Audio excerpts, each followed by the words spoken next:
नमस्कार मित्रों। पिछले व्याख्यान में हमने भारतीय संविधान सभा में राजस्थान के योगदान और संविधान सभा की प्रमुख समितियों के संबंध में विस्तार से बात की थी, जिसके तहत हमने कई प्रकार के उन सभी प्रश्नों को छुआ जो प्रतियोगी परीक्षाओं में पूछे गए हैं या प्रतियोगी परीक्षाओं में आगामी परीक्षाओं में पूछे जा सकते हैं। आज के इस व्याख्यान में हम बात करेंगे भारतीय संविधान के मुख्य स्रोत कि भारतीय संविधान में जो प्रावधान शामिल किए गए वे किनसे प्रेरित हैं, इसके संबंध में हम बात करेंगे। देखिए मित्रों, भारतीय संविधान का बहुत बड़ा हिस्सा वह भारत शासन अधिनियम 1935 के प्रावधानों के तहत जोड़ा गया है और इसके अतिरिक्त भी बहुत से प्रावधान ऐसे हैं जो इससे पूर्व किए गए संवैधानिक सुधारों के जो प्रावधान थे, जो संविधान सुधारों के जो नियम थे उनमें से लिए गए, जैसे भारत शासन अधिनियम 1919 या माल्य मिंटो सुधार अधिनियम 1909 या इससे भी पूर्व जो संविधान में या संवैधानिक शासन के जो प्रावधान भारत में लागू किए गए थे उनसे प्रेरित हैं। लेकिन इसके अतिरिक्त भी बहुत से प्रावधान ऐसे हैं जिनकी प्रेरणा भारतीय लोगों ने, भारतीय संविधान सभा के सदस्यों ने अन्य देशों के संविधानों से ली है और उनको प्रेरित होकर भारतीय संविधान में शामिल किया है। कई बार ये बात आपने सुनी होगी, बहुत बार ये सुना होगा कि भारतीय संविधान के संबंध में ये कहा जाता है कि यह दूसरे देशों के संविधानों की नकल है या यह उधार का थैला है। जैसे आइवर जेनिंग्स स्वयं कहते हैं कि भारतीय संविधान उधार का थैला है, यानी इसका अपना मौलिक कुछ भी नहीं है, यह केवल दूसरे देशों के संविधानों से एक तरह से उधार में लिया गया एक प्रावधान है जिसको कट कॉपी पेस्ट करके भारतीय संविधान में जोड़ दिया गया। आइवर जेनिंग्स ये भी कहते हैं कि भारतीय संविधान वकीलों का स्वर्ग है।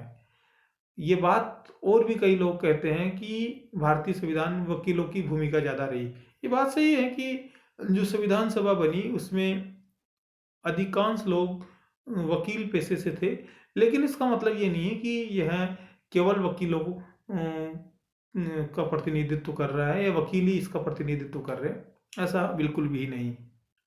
और ये बात आप भी समझ लीजिए कि भारतीय संविधान ना तो किसी देश के संविधान की नकल है, ना ये उधार का थैला है, ना ये किसी अन्य देश के संविधान की फोटो कॉपी है, छाया प्रति है।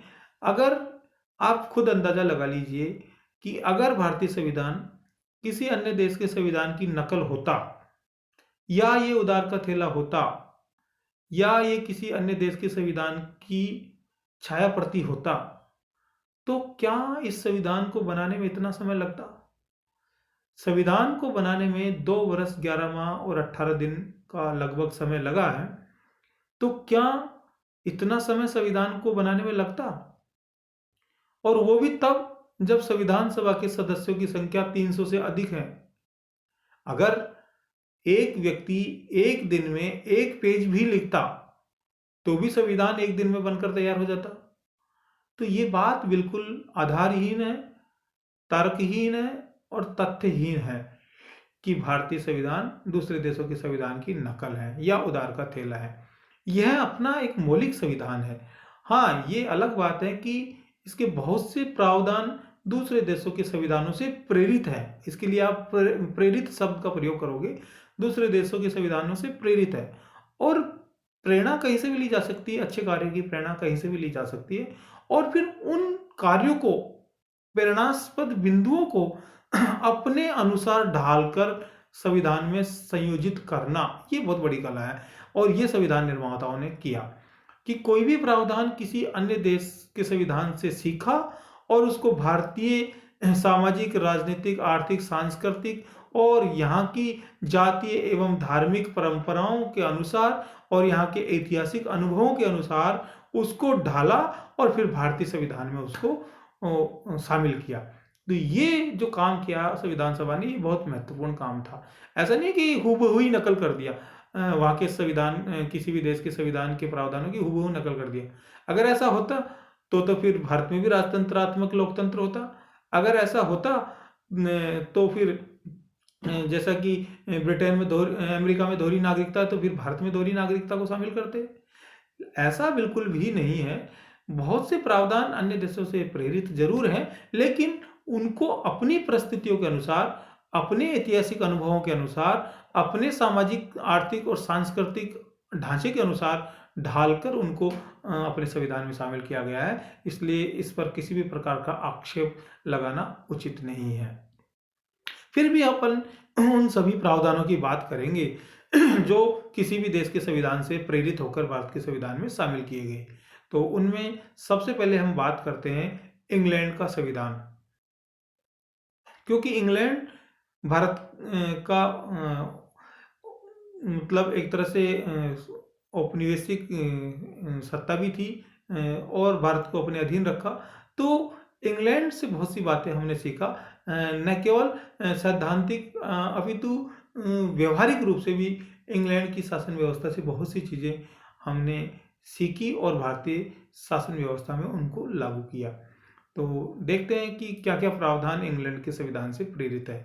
उनमें पहला प्रावधान है संसदीय शासन व्यवस्था, दूसरा राज्य प्रमुख नाम मात्र का, तीसरा इकहरी नागरिकता, चौथा मंत्री परिषद का सामूहिक उत्तरदायित्व, पांचवा एकीकृत संघात्मक ढांचा, और छठा विधि का शासन, और सातवां नियंत्रक एवं महालेखा परीक्षक का पद। ये सभी वो प्रावधान हैं जो मुख्य हैं। इसके अलावा भी बहुत से प्रावधान प्रत्यक्ष अप्रत्यक्ष रूप से इंग्लैंड के संविधान से प्रेरित होकर भारत के संविधान में शामिल किए गए, लेकिन उनका जिक्र यहाँ हम नहीं कर रहे। ये मुख्य प्रावधान जो प्रतियोगी परीक्षाओं में पूछे जाते हैं, उनकी बात हम यहाँ करेंगे। अब इनकी एक एक की हम व्याख्या करते हैं, क्योंकि इसमें व्याख्यास्पद बिंदु है।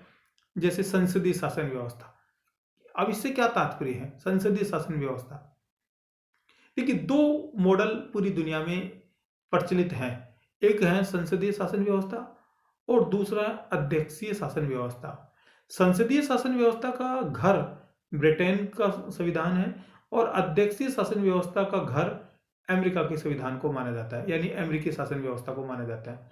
और भारत में संसदीय शासन व्यवस्था अपनाया गया है। ये संसदीय शासन व्यवस्था क्या होती है?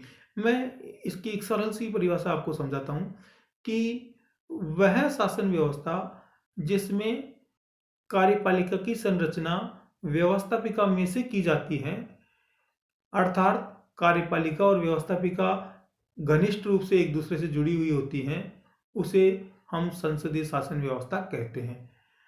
अब जस्ट इसके विपरीत अध्यक्षीय शासन व्यवस्था किसे कहते हैं? तो इसके विपरीत परिभाषा है और उसकी मैं बात करता हूं। वह शासन व्यवस्था जिसमें कार्यपालिका की संरचना व्यवस्थापिका से पृथक की जाती है, यानी कार्यपालिका का व्यवस्थापिका से कोई संबंध नहीं होता, उसे हम अध्यक्षात्मक शासन व्यवस्था कहते हैं। तो हम यहाँ संसदात्मक शासन व्यवस्था की बात कर रहे थे और ये व्यवस्था हमने इंग्लैंड से प्रेरित होकर शामिल की। और इसमें संसद के 2 सदन हैं, जैसा कि आपको पता है ब्रिटेन में भी 2 सदन हैं, कॉमन सभा और लॉर्ड सभा, यानी और भारत में भी 2 सदन हैं, राज्यसभा और लोकसभा। तो ये हमने ब्रिटेन से सीखा। दूसरा बिंदु है राज्य प्रमुख नाम मात्र का। अब देखिए 2 बातें होती है, एक तो होता है राज्य प्रमुख, एक होता है शासन प्रमुख। राज्य प्रमुख यानी जिसके नाम से राज्य का संचालन होता है, जिसके नाम से व्यवस्थाएं संचालित होती है, उसे हम राज्य प्रमुख कहते हैं।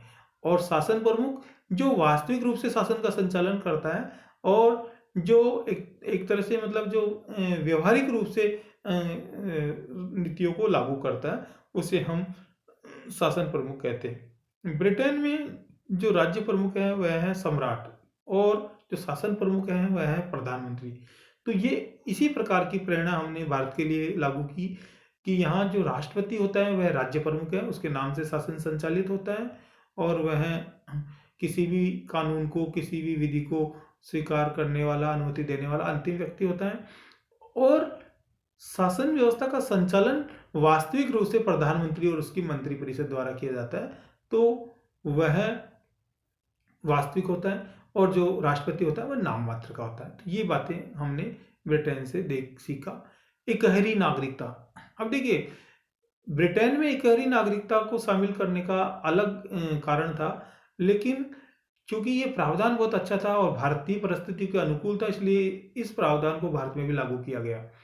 इकहरी नागरिकता का मतलब है कि कोई व्यक्ति एक ही नागरिकता से जाना जाएगा, यानी वह एक ही प्रकार की नागरिकता से एक ही प्रकार की नागरिकता उसे प्राप्त होगी, जैसे कि केवल ब्रिटेन का नागरिक, या यूँ कह दीजिए केवल भारत का नागरिक।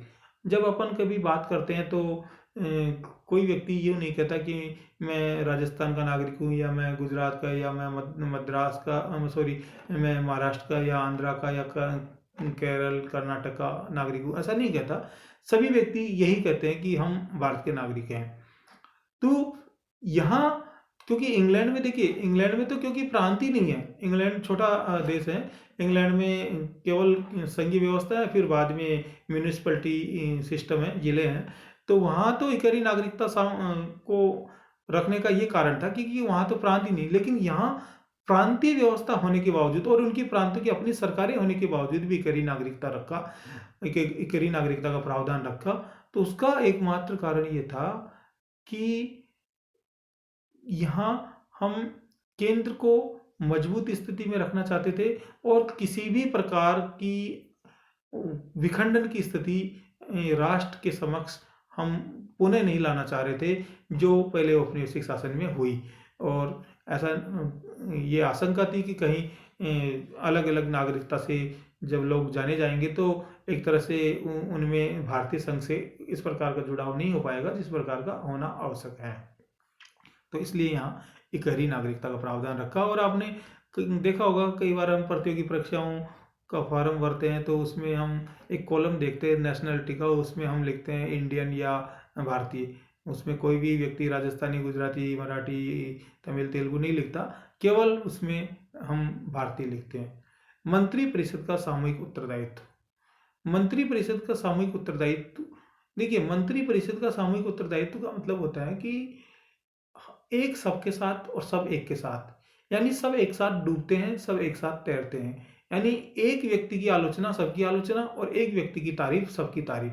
तो यहाँ मंत्री परिषद का सामूहिक उत्तरदायित्व का ये संसदीय शासन व्यवस्था का एक मुख्य विशेषता है, और ये प्रावधान हमने ब्रिटेन के संविधान से अडॉप्ट किया। तो ये आप लोगों को समझना होगा कि मंत्री परिषद सामूहिक रूप से उत्तरदायी है, यानी कोई भी व्यक्ति अपने किसी भी कार्य से अपने को अलग नहीं कह सकता, अलग नहीं मान सकता। एकीकृत संघात्मक ढांचा। एकीकृत संघात्मक ढांचा का मतलब है कि यहाँ संघीय व्यवस्था तो है, यहाँ संघ है और प्रांतों की अपनी सरकार है, संघ की अपनी सरकार है, प्रांत भी हैं, संघ भी हैं, केंद्र शासित प्रदेश भी, लेकिन जो संघीय ढांचा वह एकीकृत है, यानी जो शक्तियां वह केंद्र के पास है। यानी ये शंकु आकार की स्थिति है कि शक्तियां केंद्र के पास है और कोई भी व्यक्ति, कोई भी प्रांत या कोई भी केंद्र शासित प्रदेश अपने आप को इस एकीकृत संघात्मक ढांचे से अलग नहीं मान सकता, अलग नहीं रख सकता। यानी जो शक्तियों का और जो समृद्धि का हिस्सा है वो केंद्र से नीचे प्रांतों तक और प्रांतों से नीचे ग्रास रूट लेवल तक जाता है। तो ये एकीकृत संघात्मक ढांचा है, और ये इसलिए रखा कि भारत के सामने फिर कोई दूसरी औपनिवेशिक ताकत नहीं आ जाए और फिर ऐसी स्थिति नहीं हो जाए जैसी पिछले कुछ वर्षों में रही आज़ादी से पूर्व। विधि का शासन। देखिए ब्रिटेन के लोग विधि के शासन पर बहुत गर्व करते हैं और अपने यहाँ कानून की व्यवस्था लागू कर रखा है कि कानून के समक्ष सब बराबर है, कानून सब पर समान रूप से लागू होगा, चाहे कोई व्यक्ति गरीब हो, चाहे अमीर, चाहे कोई व्यक्ति छोटा हो या कोई व्यक्ति बड़ा हो। तो ये जो विधि के शासन की बात है, यह भारतीय संविधान में ब्रिटेन से प्रेरित होकर शामिल की गई। और विधि के शासन को लागू करने के लिए आपने देखा होगा गोपाल कृष्ण गोखले ने तो कई बार ब्रिटेन की यात्रा की और उनकी एक ही मांग थी कि विधि की व्यवस्था को, विधि की शासन व्यवस्था को भारत में लागू क्यों नहीं करते, जब ब्रिटेन के लोगों को इतना गर्व है अपनी इस व्यवस्था पर, तो फिर ये भारत में क्यों नहीं लागू करते। और ये मांग उन्होंने कई बार कई मंचों के माध्यम से ब्रिटिश शासकों के समक्ष रखी। नियंत्रक एवं महालेखा परीक्षक का पद, ये भी आपने देखा हो, कंट्रोलर एवं ऑडिटर जनरल, ये पद जो है ये भी ब्रिटेन के संविधान से प्रेरित है, और ब्रिटेन के संविधान से प्रेरित होकर यह भारतीय शासन व्यवस्था में शामिल किया गया है, कंट्रोलर एवं ऑडिटर जनरल। दूसरा महत्वपूर्ण देश जिसके संविधान से हमने प्रेरणा ग्रहण की वह है अमेरिका का संविधान। अब इससे क्या क्या हमने सीखा, वह है एक तो संविधान की सर्वोच्चता। देखिए, ब्रिटेन में तो संविधान ही नहीं था, वहां लिखित संविधान का प्रावधान ही नहीं है, तो वहां तो ये बात होनी संभव ही नहीं थी। लेकिन चूंकि विश्व का प्रथम लिखित संविधान अमेरिका में लागू हुआ और वहां संविधान सर्वोच्च है, तो संविधान सर्वोच्चता का जो प्रावधान है वह भारत ने अमेरिका से ग्रहण किया। भारत में भी संविधान सर्वोच्च है, अमेरिका में भी संविधान सर्वोच्च है, और कोई भी संविधान के बियॉन्ड, कोई भी संविधान से परे, कोई भी संविधान से बाहर, संविधान के दायरे से बाहर नहीं है। जबकि ब्रिटेन की बात करें तो ब्रिटेन में संसद सर्वोच्च है, क्योंकि वहाँ संविधान नहीं है, तो वहाँ संसद बहुत शक्तिशाली है, बहुत सर्वोच्च है, और संसद को बहुत सी शक्तियां वहाँ प्रदान की गई है। दूसरा, उपराष्ट्रपति का पद। उपराष्ट्रपति का पद जो भारतीय संविधान में शामिल किया गया वह भी अमेरिका के संविधान से प्रेरित होकर शामिल किया गया।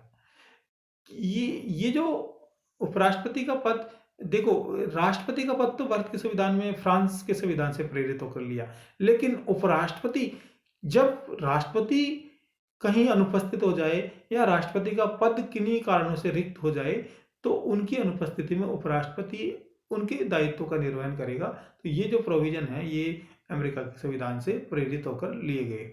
मूल अधिकार, मूल अधिकारों की प्रेरणा हमने अमेरिका के संविधान से ग्रहण की।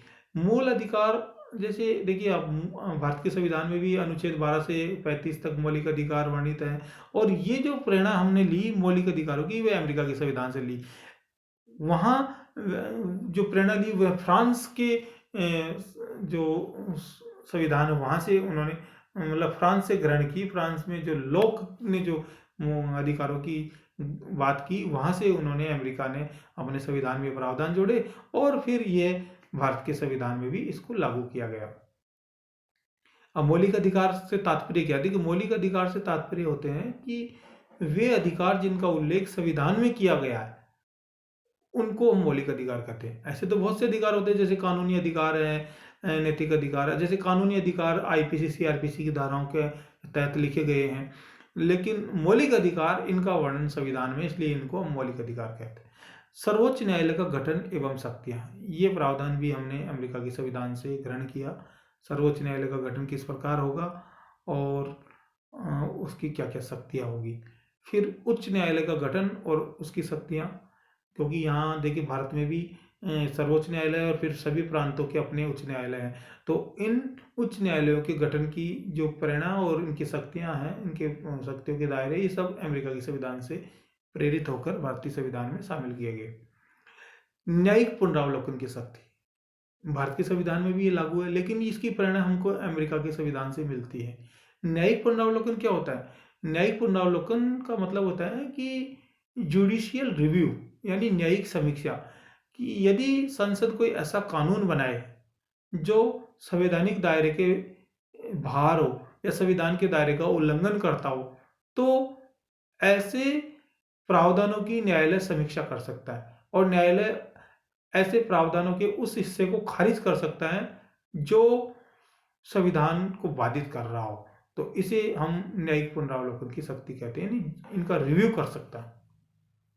महाभियोग प्रक्रिया, ये जो महाभियोग प्रक्रिया है यह हमको अमेरिका के संविधान से भारतीय संविधान में शामिल किए गए, वहाँ से हमने प्रेरणा ली। महाभियोग जो जैसे राष्ट्रपति पर लगता है, सर्वोच्च न्यायालय के न्यायाधीशों पर लगता है, ये महाभियोग प्रक्रिया के माध्यम से ही हटाए जाते हैं। कि जो संवैधानिक पद हैं, और संवैधानिक पदों में भी जो सर्वोच्च न्यायालय के न्यायाधीश, राष्ट्रपति, और इसके अलावा और जैसे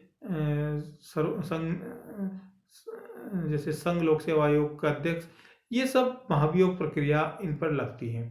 तो आप ये प्रेरणा हमको अमेरिकी संविधान से हमने ग्रहण की। संविधान की प्रस्तावना का प्रारूप, जो प्रस्तावना का जो प्रारूप है, ये इसकी प्रेरणा भी हमने अमेरिकी संविधान से ली। और ये आपको मैं बता दूं कि ये है अमेरिकी स्वतंत्रता के घोषणा पत्र में जो वहाँ जो प्रारूप था संविधान की प्रस्तावना का, उसको या उसके कुछ शब्दों से प्रेरणा लेकर हमने भारतीय संविधान की प्रस्तावना को निर्मित किया। कनाडा का संविधान, कनाडा के संविधान से हमने दो बातें प्रेरित होकर शामिल की। पहली, एक तो संघात्मक शासन व्यवस्था। ये जो संघात्मक ढांचा है भारत का, कि संघ की अपनी सरकार और राज्य की अपनी सरकार, तो ये हमने कनाडा के संविधान से प्रेरित होकर शामिल किया। अवशिष्ट शक्तियां, जैसे अपने यहाँ 3 सूचियां हैं, संघ सूची, राज्य सूची और समवर्ती सूची। और इन सूचियों में अलग अलग विषयों का उल्लेख किया गया है। जैसे संघीय सूची में संघ द्वारा कानून बनाया जा सकता है, राज्य सूची के विषयों पर राज्य द्वारा कानून बनाए जा सकते हैं, और समवर्ती सूची के विषयों पर दोनों कानून बना सकते हैं। और टकराव की स्थिति आने पर संघ का कानून मान्य होगा। लेकिन इन सूचियों को, इन तीनों सूचियों के अलावा भी बहुत से विषय ऐसे हैं जो इन सूचियों में लिखने से वंचित रह गए। उनको हम अवशिष्ट शक्तियां कहते हैं। तो यानी बचे हुए, अवशिष्ट यानी बचे हुए।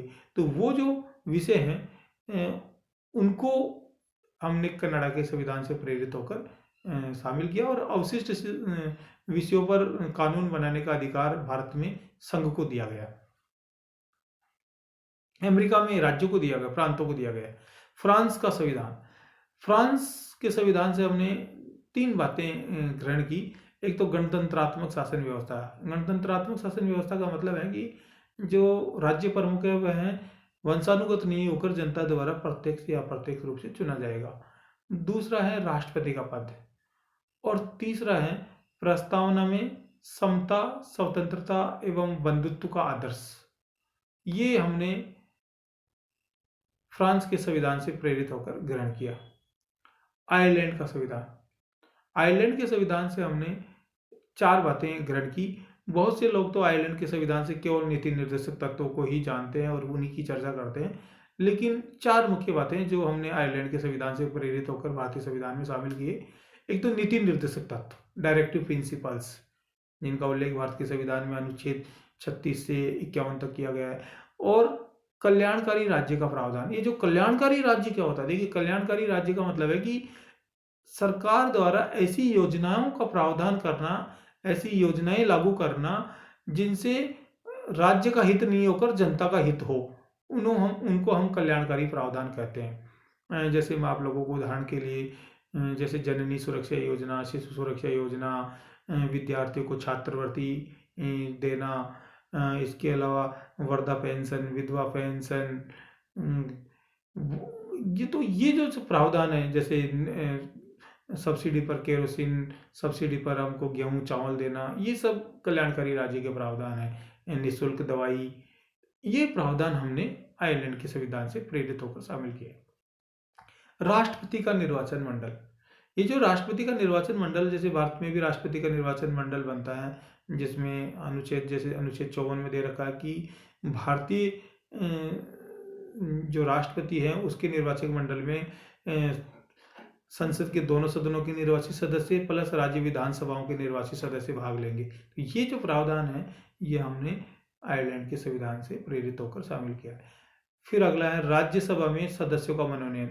जो राज्यसभा में सदस्य मनोनीत किए जाते हैं 12 सदस्य राष्ट्रपति द्वारा, तो वो उनके मनोनयन का जो प्रावधान है वह भी आयरलैंड के संविधान से प्रेरित होकर शामिल किया गया। जर्मनी के संविधान से हमने आपातकालीन प्रावधान भारत के संविधान में जोड़े हैं प्रेरित होकर।